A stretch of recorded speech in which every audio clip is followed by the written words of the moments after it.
de situações de ataque rápido, de contra-ataque. Quando quer sair para o ataque. Ofensivamente, avançados de referência. As transições de jogo, para mim, continua a ser de contra-ataque. A equipa ataca muito. Depois de ataque à profundidade. 2 na frente, nós às vezes vemos com 5 na frente e 6 na frente. Acho que o mais difícil é chegar lá. A minha ideia é atacar. Mais um episódio, mais uma crise. É curioso. Não, mas depois não, da crise, não temos título com crise esta vez. Não? Não. Mas é assim, foi Ajax, agora é outra equipa cujos nomes já vou dizer. E quando é que fazemos a crise da meia-idade do Luís Rocha Rodrigues? Tens que perceber uma coisa, as pessoas já viram qual é o título, por isso já sabem que vamos falar do Chelsea. Pois é. Estás aí a fazer esse suspense. Pois é. E a crise da meia-idade dele, não achas? Coitado deste... Luizinho, olha, o que é que nos trazes então sobre o Chelsea? Eu nada. O Chelsea é que traz muito dinheiro, não é? Muito mesmo. Por acaso, isso não significa que traga grandes resultados. Exato, uma temporada desastrosa, não é? Sim, o dinheiro conta para tudo, mas está demonstrado que continua a não comprar resultados. Às vezes. Quer dizer, às vezes compra resultados, mas depois... Bem, Chelsea. Gasto absurdo, não é? Nós estamos todos a assistir. Eu acho que o Chelsea caminha para ser o clube mais odiado.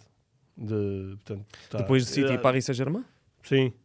Acho que, aliás, o Chelsea vai voltar a ser, não é? Porque nos tempos de Mourinho nós não tínhamos tanto essa percepção porque tínhamos lá o Mourinho e então andava tudo maluco em Portugal. E bem, eu incluído, com o Mourinho, adorava o Chelsea, adorava aquela coisa de um português chegar, ver e vencer num dos maiores campeonatos do mundo. Mas este Chelsea acho que caminha para isso, para ser outra vez um clube muito odiado, sem que isso traga resultados. Nós titulámos isto como se ou o Chelsea está a fazer um descalabro ou o Chelsea está numa pré-época em andamento. E estes dois pontos são muito importantes, porque o Chelsea efetivamente está num descalabro. Tu vês o investimento que o Chelsea faz no início da época, vês o investimento que o Chelsea faz em janeiro, e tu pensas, como é que é possível um clube fazer isto, andar a desbaratar tantos milhões, e agora está em risco de cair nos oitavos de final da Liga dos Campeões. E falamos de uma... Toda a gente ficará contente, acho e falamos de um clube que não há muito tempo venceu a Liga dos Campeões, não é? Sim.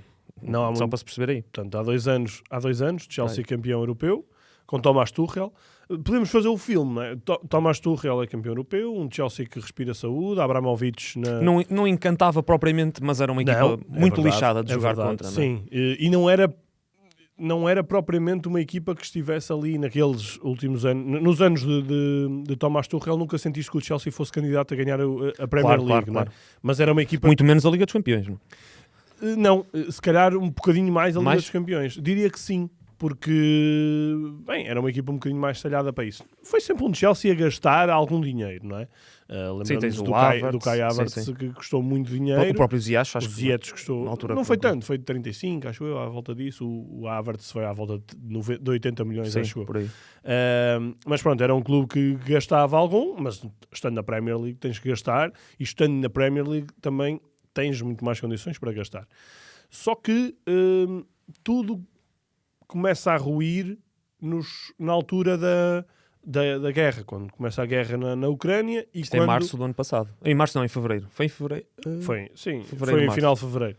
E quando os oligarcas russos começam a ser perseguidos e digamos, castigados também por causa da guerra, Abramovich foi apanhado na curva, no fundo foi obrigado a vender o Chelsea até parecia que ia ruir completamente.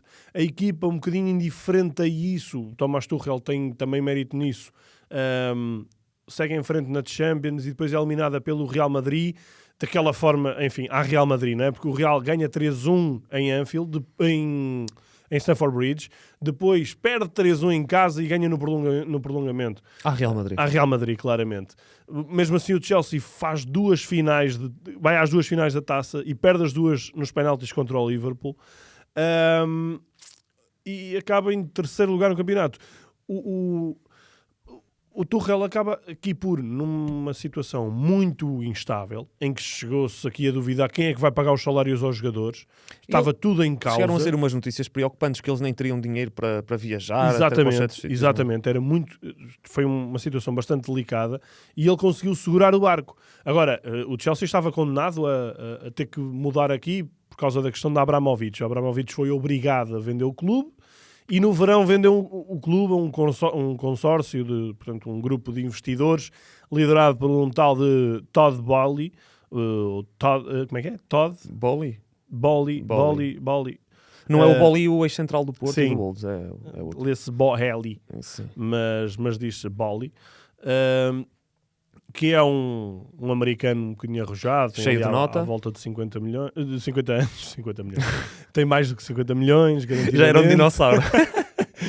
Tem muito... É a americana. Então ele salvou erro, ele é dono de uma equipa de beisebol. De beisebol, sim. Sim. LA qualquer coisa. Eu, por acaso, beisebol não sigo. Nem sei o nome das equipas. Se fosse... Só os Yankees. Mas ele acho que ainda esteve envolvido também nos Lakers. Ele e um sócio, acho que compraram 20 e tal % dos Lakers. Não sei se ainda tem, provavelmente já não devem ter.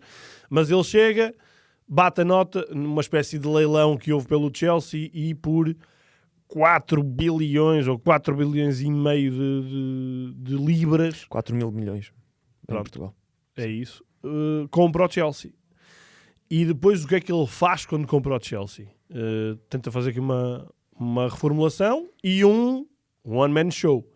O Chelsea estava mais ou menos organizado. Era o Abramovich, tinha o Petr Cech, que era, digamos, o team manager da ligação da direção com a equipa. Tinha uma Marina Granovskaya. Ela aparecia muitas vezes nas oficializações. Sim, era a diretora desportiva, digamos assim. Também era uma espécie de braço direito do Abramovich. E ainda havia o Bruce Buck, que era o chairman já quase há 20 anos, desde o início do Abramovich. E basicamente ele correu-os todos, mandou tudo embora e ficou ele. Pois. Ponto. Não foi bem assim, mas no fundo ele concentrou os poderes todos nele. Seja de... Já não havia ligação de equipa com direção, era ele. Já não havia um diretor financeiro, era ele.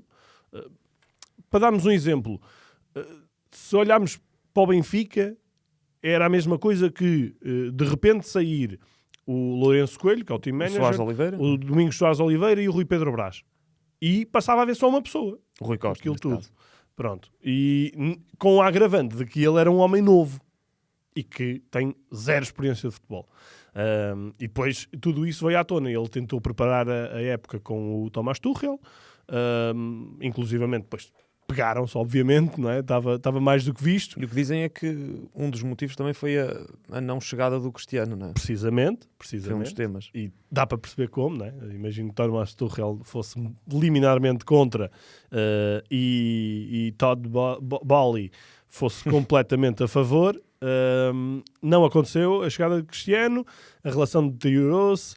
Depois o Todd Boehly começou a tentar meter-se um bocadinho nas escolhas do Tuchel, mais do que nas escolhas, na forma de jogar do Chelsea, em que o Chelsea joga em 3-4-3, não é? Com o Tuchel, esse era o sistema base, e ele começa-se a meter ali nas escolhas, começa a dizer que ele devia jogar com 4 defesas, há até uma tirada curiosa que ele devia jogar em 4-4-3, portanto, feitas mal aqui as contas. Mas tudo isto bate certo. Tudo isto acaba por depois bater certo. O que é que acontece? E normalmente isso dá muito bom resultado quando os presidentes se metem no trabalho de treinador, não é? Normalmente, em termos históricos, dá sempre bom resultado, sim, que a gente saiba. Portanto, estou a ser irónico, como é lógico. O Chelsea começa mal a época. Tem aquela derrota na Champions em... Ajuda-me lá. Eu? Fora. Não sei, amigo. Como é que foi? Não foi Partizan? Foi aonde? Bem, não interessa. Tem uma derrota fora. Dinamo Zagreb e Tuchel embora. Pois foi quem é que ele vai buscar? Graham Potter. Que está um bocadinho perdido ali. Como é que joga o Graham Potter? Como é que jogava o Graham Potter? Exatamente. Jogava exatamente o mesmo sistema. Portanto, critério, zero. Isto ele já durante a pré-época tinha andado a comprar jogadores um bocadinho já ao desbarato, não é? O caso do Fofana, que vem do Leicester por 80 milhões de euros. Nesta altura tem 5 jogos feitos. 5 jogos feitos. Eu nem tinha noção que era tão pouco. O quarentão, quase quarentão, Tiago Silva ainda joga muito mais, não é? Que um miúdo de 20. Exatamente. Tiago Silva com 38 anos. Foi buscar o Cucurella, que foi um fetiche. Não é? Cucurella foi um fetiche. Um jogador que chegou vindo de clubes menores de Espanha, faz uma boa época no Brighton, 65 milhões, só porque o City queria o Cucurella. Não é? Além de ter o Chilwell, não é? Além de já ter o Chilwell no plantel. Tinha, que também gastou bastante. Claro, tinha... Ele ali não tinha muito que fazer, tinha que fazer ajustes, mas já havia bom potencial de alguns jogadores. Sim. Portanto, era só ir mantendo. Mas ele está a tentar fazer muito mais do que isso. E o fazer muito mais do que isso não está a dar propriamente bom resultado. Agora, isto é o que eu estou a tentar olhar do ponto de vista de possível descalabro. Agora, podemos olhar para isto do ponto de vista de isto é apenas uma pré-época. Isto é apenas um ano zero do Chelsea. Bem, não te dá a sensação que o Potter, mesmo nas conferências de imprensa, e até quando foi questionado pelas escolhas que ele teve de fazer na Champions, não é? De deixar muitos craques de fora, ele não te parece assim meio desamparado? Claro. O Potter está a prazo. Eu acho que é inevitável. O Potter tem uma vitória nos últimos 10 jogos. Exatamente. É impressionante, é pouquíssimo. E ele já várias vezes que se viu aqui sinais de que ele está a prazo, vai sair mais cedo ou mais tarde. Agora a grande questão é, este homem vai aprender com os erros e vai buscar um treinador decente. Porquê? Porque, ainda não falámos, há um mercado de janeiro, está fresco na memória de toda a gente. Sim. Foram os milhões que se gastaram, não é? Foi completamente, ou aparentemente, ao desbarato. Tanto que o Chelsea está arrumado em 3 competições em janeiro, só tem a Champions, e contrata 5 jogadores, sendo que só podem inscrever 3. E nesta altura, o Madueke ainda agora jogou a titular, e aquele central que eu até tenho dificuldade, Badiashile, que vem do Mónaco, também jogou a titular no jogo da Premier League, mas depois não podem jogar na Champions, porque não estão inscritos.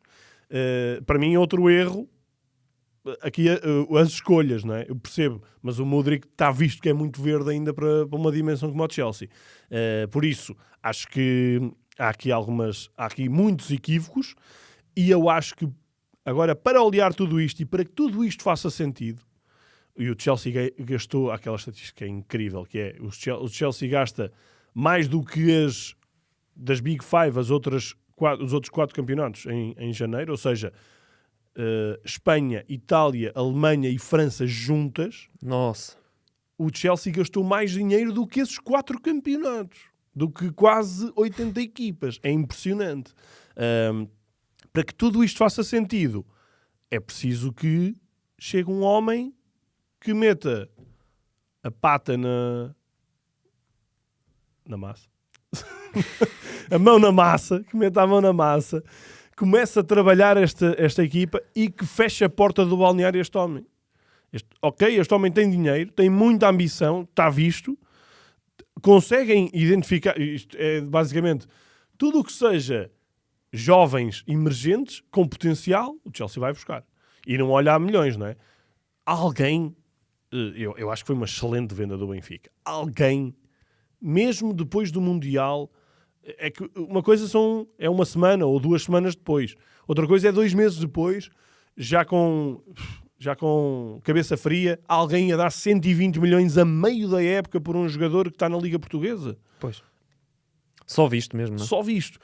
Portanto, para tudo isto fazer sentido, e estamos ainda com uma venda aqui a meio, muito provavelmente, ou uma compra a meio, que é o João Félix, que foi emprestado meia época por 11 milhões de euros, que vai ser comprado. Tu olhas e parecem negócios um bocadinho ruinosos, não é? Não há muito critério. Temos dinheiro, vamos banjar. Exatamente. E depois isto cria aquele efeito quase cascata, não é? Porque os outros clubes sabem que para além de fazer aquele efeito dominó barra cascata no mercado em que sai um entre outro Certo. e andamos ali aos círculos, como foi aquela questão do Weghorst, Ronaldo, etc. É um clube a quem inflacionas logo. Exatamente. Os clubes pensam, é o Chelsea, está carregadinho de dinheiro, então, em vez de nós pedirmos 50 quilos, a vocês vamos pedir 90 ou 80. Claro. Tens o exemplo do Mudryk, não é? Que estava a ser negociado à volta dos 50. E eu acho que faria mais sentido o Mudryk até ir para o Arsenal, mas pronto, isso obviamente. cada um é que sabe. Chega ali o Chelsea, quanto é que é? Então, Pois. mais isto, tomem lá. Perdes o norte, inflacionas o mercado, tornas-te um clube visto com excelentes olhos. O Chelsea quer Exatamente. cheque, vamos lá. Mais alto possível. Enfim, há aqui uma... E depois, como é que culminas isto? Tens aqui um plantel brutal, tens jogadores como o Sterling ou o Koulibaly, que foram comprados no início da época, também de grande nível. Tens todos estes que chegaram e que estão prontos para explodir, mas depois não tens uma equipa. Ou seja, ele anda agora a começar a trabalhar a equipa. Viste alguma coisa do jogo contra o Southampton? Não, contra o Southampton não. É assustador. Vi contra o Fulham, que empataram, não foi? Com o Fulham em casa. E não foi diferente. O que é que tu vês no Chelsea? Um rasgo aqui, uma aceleração ali, vai à linha e cruza para alguém, ou então tenta driblar dois para rematar. Contra o Fulham foi muito o Madueke. Olha, e gostei, contra o Fulham, curioso, que gostei bastante do Fofana, o miúdo. Não se fala porque deve ter sido a contratação que menos dinheiro eles investiram. O Fofana, o avançado, 10 milhões. Acho que é Fofana, não é? Datro Fofana. Sim, Estava na Noruega, no molde. E gostei bastante dele contra o Fulham, acho que entrou bastante bem, até esteve perto de marcar e tudo. E curiosamente foi o jogador que custou menos, não é? E depois Certo. tu olhas para estes craques, o Mudryk nem sei. Não, o Mudryk é capaz de ter sido inscrito com o João Félix. Foi. Na Champions Agora, foi. Ele o jogou Madueke joga... completamente à margem. Pois, mas o Madueke joga a titular na Liga, mas depois não pode jogar na Liga dos Campeões, não é? É isso que eu estou a dizer. Ridículo, é ridículo. Tal como o Abadi Achille. Exato. Quem joga é o Enzo, o João Félix. Já para nem falar dos que estão encostados, caso da Aubameyang, por exemplo, não é? Que também foi para lá no verão. Pronto, é isso. E depois nada sai bem também. O Azpilicueta lesionou-se, não sei se foi com gravidade ou não, mas ele Há aqui uma coisa interessante também que é a perda de titularidade do Mandi. Também é muito interessante na baliza. Mas ele está lesionado ainda, acho eu. É, mas que sim. houve Pois uma eu fase não- em que o Kepa ganhou o lugar, mesmo ele estando bem Eu acho que fisicamente. está lesionado ainda. Está lesionado. Pois. Mas ele perde a titularidade por Exatamente. estar lesionado ou não? Eu acho Eu acho que não. Acho que sim. Eu acho que não é pela... Não? Achas? Eu acho que é pelas más exibições. Ou não estar tão Não, bem. Acho eu. não Acho está eu, tão mas bem, Posso estar errado. Mas é interessante ver isto também, não é? O que é para ganhar a titularidade parecia um guarda-redes completamente encostado lá no Chelsea. Sim, e é um guarda-redes banal. Não é? Acho eu que Ah, pá, eu não não acho... é banal, mas pouco custou e para tu pensares claro, que tem que estar num 80 clube de milhões. primeira linha, 80 acho um milhões já bocado são- demais. Pronto, tudo somadinho. Dá nisto. Um Chelsea que... Mas atenção, Luís, eu acho que eles, quando anunciam o Potter, pelo menos na imprensa, deram a entender que saíram, que a intenção de ir buscar o Potter era para ser um treinador de projeto. Foi isso que deu a entender um bocadinho, mas acho que aquilo não passam de palavras, não é? Meras palavras. Eles não podiam dizer que é um treinador a prazo, não é? Claro, Isso, claro. As palavras para mim dizem-me pouco. Eu prefiro olhar e perceber isto tem mão de Potter? Ele teve alguma mão nestas contratações? Não me parece. Eu honestamente eu acho que não. Eu tenho muitas Acho que ele foi dúvidas. o presidente que achou que sim. Chegou lá, Exato. é para pagar, está a andar. Nós fizemos de reforços, nem se preocupa com o critério nem nada. É só E esbanjar dinheiro. sim, ele por acaso até foi buscar um defesa, mas depois não o inscreve na Champions, que é onde conta, não é? Exatamente. E depois, pronto, tens isto. Tens uma equipa sem absoluto norte. Eu gostava que o Chelsea fosse arrumado com o Borussia Dortmund, porque aqui ainda é um bocadinho Já perderam a primeira futebol mão. contra dinheiro, não é? Exato. Acaba por ser, mas eu também não tenho que gostar ou deixar de gostar. Temos que ver as coisas como elas são, mas acho que o Chelsea está, mais cedo ou mais tarde, acaba por cair na Champions. Se não for agora, cai a seguir. Depende também de quem apanhar, mas não auguro nada de bom deste Chelsea. Isto é uma casa a arder. Agora vamos tentar perceber o que é que vem a seguir. Essa é que é a grande questão. Eu já cortei da minha equação o Potter. Tenho muitas dúvidas. Acho que ele, se não caiu até agora, se calhar acaba a época, porque alguém tem que acabar. Ou então não. Ou então vai-se já buscar quem é o homem para pegar nisto. Que eu não estou a ver. Há um homem. Mas tinha que ser o tal homem que chegar lá, fechar o balneário e acabou. Quem? E Ancelotti. Só que Ancelotti já deve estar um bocadinho farto de ganhar, já ganhou inclusivamente no Chelsea, E vai para a seleção brasileira. provavelmente, como tu falaste. quase certeza, vai para o Brasil. Não havendo Ancelotti, é Zidane, na minha opinião. Não sei se ele está para isto. Eu acho que o Zidane deve ser o recordista de convites rejeitados. Não estou a dizer segundo os o que se se consta, sabe. exato. É segundo o que que, se consta. ele é sempre falado. Para um clube grande, ele é sempre falado e nunca acaba por ir. Por isso, alguns mais especulação, outros mais concretos, mas ele já deve ter recusado muita coisa. Ele, para escolher, tem que escolher bem. Neste caso, se o Zidane for hipótese no Chelsea, terá que ser com as regras dele e com as escolhas dele e sem que ninguém meta o bedelho. Muito bem. Muito bem. E tu, Tiago, o que é que tens a dizer do Chelsea? Chelsea? Não tem muito. Não? Não. Nunca gostaste muito de Chelsea? Não gostei, só que eles que é 6, 7, 8 jogos para cá. Não dá para ver sequer. Sim, um Ou bocadinho empatam não. ou perdem. Ou... Não, a questão não é o empatar ou perder. Eu percebo os, que jogos, não ganhar. os jogos não têm assunto. Eu percebo porque é que É ele... isso, é um bocado não... Estava a pensar porque é que ele diz empatam ou perdem, pois. Ok. sim. Epá, mas já chega de Sim, nós sim, só sim, voltamos sim. a falar Não. Eu nem toco nisso.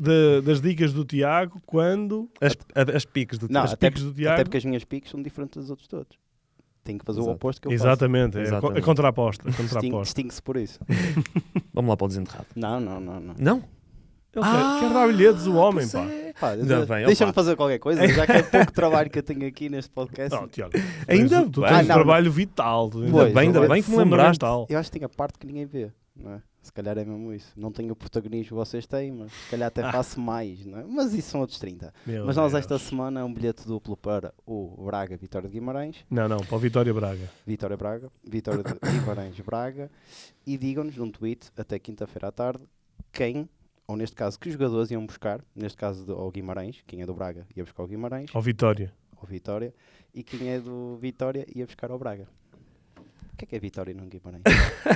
Hã? Qual é a diferença? Não, depois da- leva- Eu sei depois que leva- Guimarães é distrito, mas... Não, Guimarães é cidade. conselho. É cidade. Conselho. Pronto, Mas Conselho. tu levas... Braga é que é distrito. Mas tu levas nas orelhas dos vitorianos É. depois. que eles preferem Vitória do que Guimarães. Claro. Claro. É uma Mas eterna Vitória guerra. pode-se confundir com Vitória de Setúbal. Não, mas Isso a já, Vitória é isso, já não assim. isso já é existe. um ex-clube. Ok. Em Em atividade, hoje escrevi atividade. E agora sim, está tudo? Vamos para... Peraí. Diz. Vamos lá ver uma coisa. O desafio não era assim. Não. O desafio era um clube ir buscar algo a outro. Mas era Portanto, um ponto, não era um... O um Braga ir buscar algo ao Vitória e o Vitória ir buscar algo ao Braga. que não que ele necessita, disse? que não Se necessita puder- de Não, ser um ele disse jogador. jogadores. Ah, não tem que ser ok. jogador. Ok. Pode ser. Agora, sejam criativos na vossa resposta. Isso é imperativo. E respondam num tweet Sim. só. Pode ser, por exemplo, a claque do Vitória. Pode ser Por exemplo. Ok, exatamente. um exemplo. É Ok, isso, ok, é ok. isso. Muito bem. Vamos lá então para o desenterrado. Olha, eu confesso que fiquei extremamente feliz quando cheguei cá, porque tinha acabado de ver a notícia de Era um por tal teres vindo de... trabalhar. Isso significa. Só de ver a tua cara, desculpa. O Tiago, pronto, tem uma boa relação, Ainda bem com uma pacífica. cara feliz depois do almoço. Exatamente. Agora, ver a tua cara não é muito interessante. Mas achei muito interessante e fiquei bastante contente por ter chegado cá e ter reparado que Zakaria Labiad está de volta ao futebol. Zakaria Labiad, meio ano depois, voltou ao Utrecht. O Labiad tem 29 anos. Ele estava no Ajax. Estava no Ajax, ano mas já passado. estava meio ano parado, sim. Estava meio ano parado. Certo. E ele é curioso que ele volta a uma equipa que o catapultou depois do desastre que foi a passagem pelo Sporting. Ele depois andou emprestado ao Vitesse, etc. E ele faz uma grande época no Utrecht e vai para o Ajax, onde conquista alguns títulos. Não foi propriamente um jogador muito influente no Ajax, tirando ali uma outra época com mais jogos e com mais golos. E agora está de volta ao Utrecht, aos 29 anos. Não esquecer que o Labiad, quando esteve no Sporting, fez parte daquela mítica época de 12-13 do 7º lugar do Sporting, que acho que ainda é a pior classificação de sempre do Sporting na Primeira Liga. Ainda Muitos treinadores ainda é, né? Ainda Portanto, a minha cabeça realmente. E pronto, olha, Zakaria Labiad. Não sei se vocês se lembram-se da festa de despedida do Labiad, na altura que criaram? Saudades. Aquele, era um grupo, grupo aquilo no Facebook. Era tipo eventos e cada um ia postando uma coisa. Pois é, pá, pois é. aquilo Era foi- muito bom, era muito Yeah, bom. yeah, yeah. Mas havia malta muito isso tem que criativa. voltar a ser... Eu lembro-me de uma que era a foto do Martins Indy, era Indy que eu já vou. Opa, muito bom, muito Vão bom. Indy que eu Vão já Indy vou. que eu já vou. Muito bom. Vá, vamos agora para o isto sim ou isto não.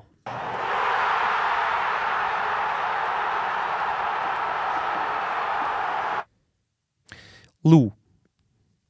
Olá. O meu isto sim, Olá. o meu isto sim é o Passos Ferreira, porque estou contente estou contente por ver que o Passos não está acabado. Eu tinha recentemente Tinhas falado falado disso? no... Não estou a ouvir, Tiago. Tinhas falado disso? Não, tinha falado que estava um bocado triste por causa da luta da manutenção. Quem diria? Passos de isto não parecia quase eterno. Não era isto do... sim, mas agora. o isto não era do Passos, era da luta. E continua a ser para mim um isto não. Só que gostei de ver o Passos a mostrar que está vivo. Frente a um Estoril bastante pobre, mas... Que já não é de agora. Já não é de agora. Mas o Passos mostrou aqui um grande sinal de força, com alguns jogadores que chegaram como promissores e que tiveram claras dificuldades. Nomeadamente Nigel Thomas. Nigel Thomas, o Wolfsgrove também, marcou um golo e deu 2. Portanto, bons sinais da equipa de César Peixoto. Não sei se vai conseguir ou não, mas gosto de ver o Passos ainda aqui animadinho para tentar aquilo.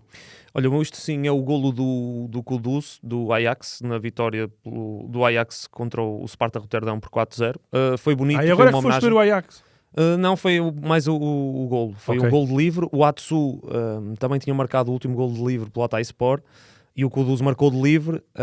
Creio que o primeiro pelo Ajax, o primeiro livre pelo Ajax, e dedicou o golo ao Atsu, numa homenagem bonita.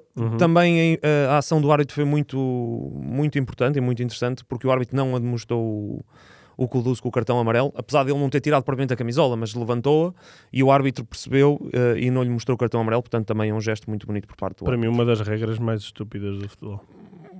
Sim, não é que isso faça muita diferença realmente. Faz diferença. Não, Quantos jogadores já viste a serem expulsos por levarem um segundo amarelo por causa isso é estúpido, mas pronto, mas um jogador que sabe que tem amarelo, não se... O Abacar foi expulso, pois foi. Sim, e não é só, exato. Não é o único. Pois foi. Isto não. Isto não, Luís Paulo. Isto não é a Atalanta, que, enfim, está aqui a fazer está numa fase de menor fulgor. Também não era fácil a Atalanta manter aquele nível, tendo em conta que é um clube com muito menos investimento que os concorrentes. Mas ainda agora este fim de semana perdeu em casa com o Lecce. O Lecce é curioso que o Lecce este ano tem-se batido muito bem contra as equipas grandes. É uma equipa muito raçuda. Tu vais ver os resultados, é muito interessante. Eu vi isso num post do Twitter do Italian Football TV. Muito interessante. Não sabia. É o Lecce este ano. Acho que nunca vi o Lecce a jogar. Achei o Lecce sarcástico. Não é verdade, eu vi e eu fiquei não sei. surpreendido. Eu não sabia que eles estavam a bater tão bem contra as equipas grandes, é curioso. Mesmo contra o Nápoles, por exemplo, creio que só perderam 2-1, uma coisa assim, mas tem-se batido muito bem. E não sei se não ganharam a Atalanta. Mas a Atalanta, por acaso viu o jogo e jogaram bem. Na primeira volta. Pois é isso, mas os resultados O agora... resultado não mostrou. Costumava ser uma equipa muito mais correspondente em termos de exibição e resultado. Continua a ser uma equipa a Gasperini, não é? E continua a ser uma equipa com tração à frente, mas está a passar um mau momento e tem aqui a Europa um bocadinho complicada. Eu estava aqui a tentar perceber, pois eles ano passado já não foram, exato. Eles já no ano passado não se apuraram, é isso que eu queria dizer. Eles já no ano passado não ficaram assim numa posição... Ficaram assim, em oitavo. Sim. E agora? Para quem parecia ter conquistado um lugar ali no top 5, não é? Pois, só que a questão é, podes tentar conquistá-lo, mas tens que depois investir claro. E senão e agora não é perderam o fácil Malinovski para o Marselha. Nunca percebi bem os últimos anos o Malinovski, mas pronto. E agora o meu isto não. O meu isto não é o Braga na Conference League. Como é que se justificam aquelas 4 biscas contra a Fiorentina? Não entendo. Foi muito mau.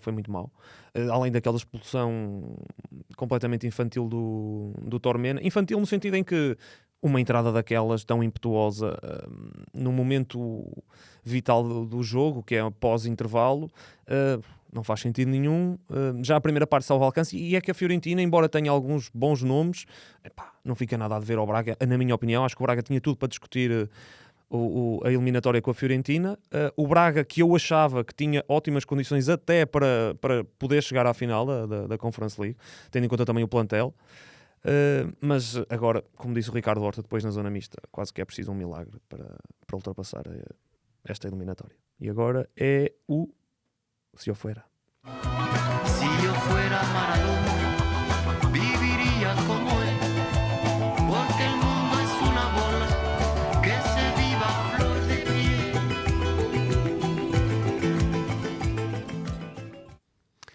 Ora bem, o meu Se Eu Fosse tem a ver com Eu não quero estar a bater no Braga, mas nem é por causa do Braga, é por causa do campeonato em geral. E era, se eu fosse a Liga, eu tomava aqui algumas medidas bem mais consideráveis para levar a gente ao estádio, porque não sei se viste o que eu meti no Twitter, das assistências. Portanto, nós continuamos a achar que o problema em Portugal são os horários. Meus amigos, não são os horários. Isso é garantido. E dei este exemplo, o Braga com a Fiorentina. Foi um jogo às 17h45, vi pessoas a queixarem-se que era inconcebível. Eu queixo-me de ter chegado atrasado ao jogo por causa do trânsito, mas isso foi porque... Pronto, também os acessos não são grande coisa, mas um jogo às 17h45, queixaram-se que a UEFA ainda era pior que a Liga, a marcar jogos, como se a UEFA, enfim, a competição europeia, estavam lá 13 mil pessoas. Não foi uma casa má, não achei. Aliás, não foi o jogo estava em andamento e muitas pessoas estavam a chegar. Portanto, isso, muita gente está a trabalhar, eu percebo, é muito complicado isso.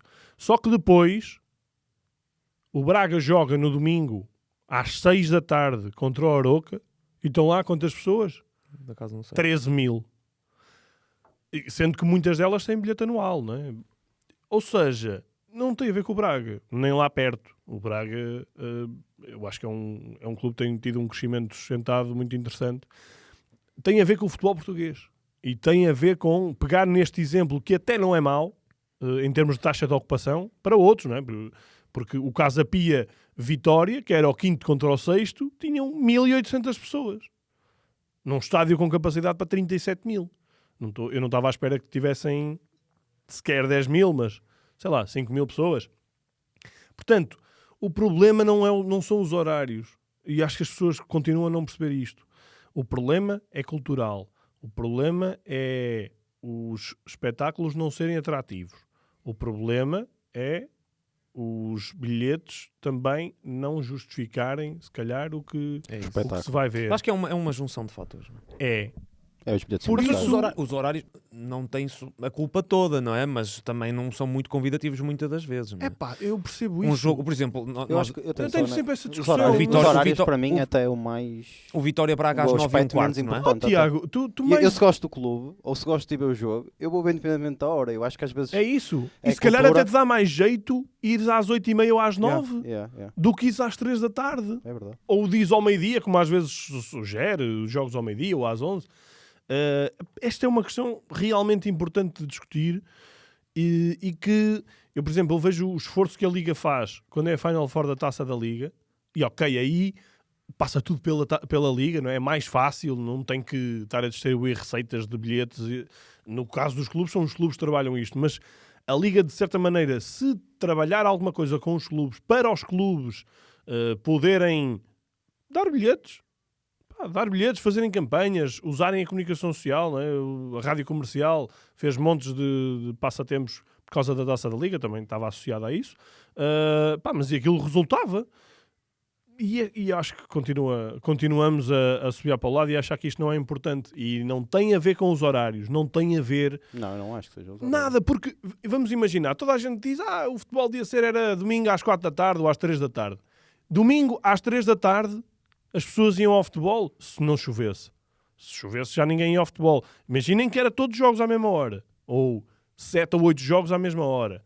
E depois quem é que ia aos jogos da segunda? Ou da segunda B? Ou do CP? Ou do Distritalão? Quem é que ia? Eu este fim de semana, no domingo, fui ver um Distrital aqui do Porto da Taça.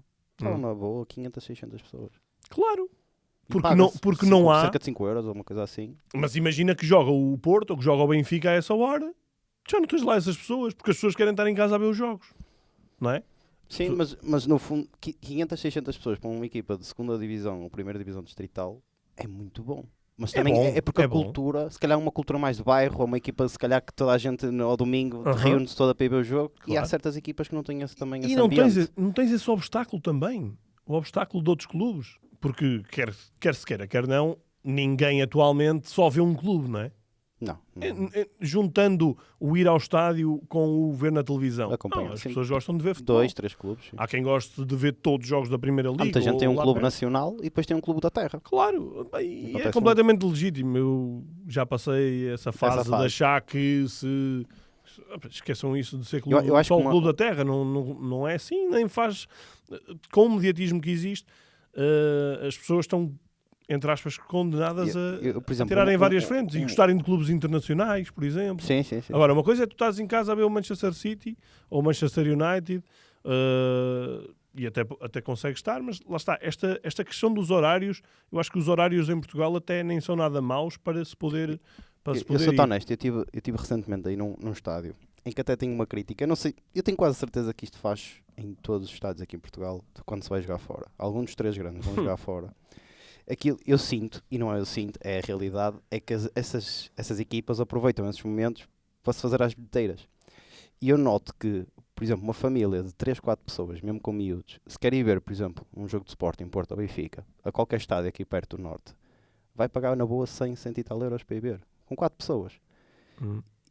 E as pessoas, eu acho que também tem que haver uma percepção dos clubes. Eu sei que é aí que eles fazem a casa e que enchem e que as receitas bilheteiras são as mais altas, mas eles também têm que perceber que o salário mínimo em Portugal é 1 e estares a dar 100 e tal euros ou 100 euros por 4 bilhetes para um espetáculo de 90 minutos, que sabemos perfeitamente que a nível de espetáculo nem sempre é o melhor. Depende. Se continuarem a encher, os clubes vão aproveitar isso. Sim, mas... E aproveitam por duas razões. Razão 1, para fazerem mais receita. Razão 2, para ser mais apelativo tu ser sócio desse clube, para teres acesso sem esse valor exorbitante e menos acesso às pessoas que só querem lá ir ver um jogo. Mas culturalmente é-me impossível, mesmo para mim, que se calhar sou uma pessoa aberta nisso do futebol, sendo sócio de uma equipa aqui do Norte só para ir ver 3 jogos por época quase. Claro, eu percebo isso. Mesmo isso acaba a nível financeiro, de eu ter que pagar cotas todos os meses de alguma coisa, de um clube que só vou 3 vezes que seja, também é complicado. Por isso eu acho que os preços para mim é 50, 60% do... Depende, a cultura mas depende ajuda. do jogo. Mas o problema não são os jogos com os Malta, grandes. a conversa está a ser muito boa, mas... Não, é melhor. O problema não são os jogos com os grandes, são os outros jogos. Lá está, é o 5º contra o 6º, teres 1.800 pessoas no estádio. Isso é que é o problema. E o problema é achar-se, os adeptos do... Não vou estar outra vez a dizer Vitória ou Braga. Os adeptos do Passos ou do Gil Vicente, que, impensável irem a uma segunda à noite a um jogo a Portimão. Porque a viagem que é, e chegam a casa às 4 da manhã, esqueçam isso, não é isso que interessa. O que interessa é, nessa segunda à noite, o Portimonense conseguir movimentar as coisas, movimentar o público para conseguir ter lá 4 ou 5 mil pessoas em vez de ter 1.500. E depois, quando o jogo for em Barcelos ou em Passos de Ferreira, esses clubes movimentarem para terem 5 ou 6 mil pessoas em vez de 2.000. Essa é que é a questão. Claro. Não é que a equipa visitante tem que ter 200 em vez de 100. Não é isso, não é para isso que estamos a trabalhar. Estamos a trabalhar num conceito errado, a meu ver, nesse aspecto. Mas pronto, olha, já nem sei. Se eu fosse... Fica para outro episódio. Fica para outro episódio. Fica para um episódio. Está tudo. Olha, só para... O Leis não ficou cá durante 5 minutos. Não, se vocês estavam a ter um debate interessante, eu não quis estar a interromper. Mas, desculpa termos apoderado do teu podcast. Mas só para avisar que o Mac Menu grande, ao preço do Mac Menu, só para Iornos a partir de hoje. Não, a partir da manhã 21. Estamos patrocinados agora? Não, recebi a mensagem, era só para vos informar depois desta boa discussão, se tiverem fome. Isto tem que acabar. Nós voltamos para a semana. Cuidem-se.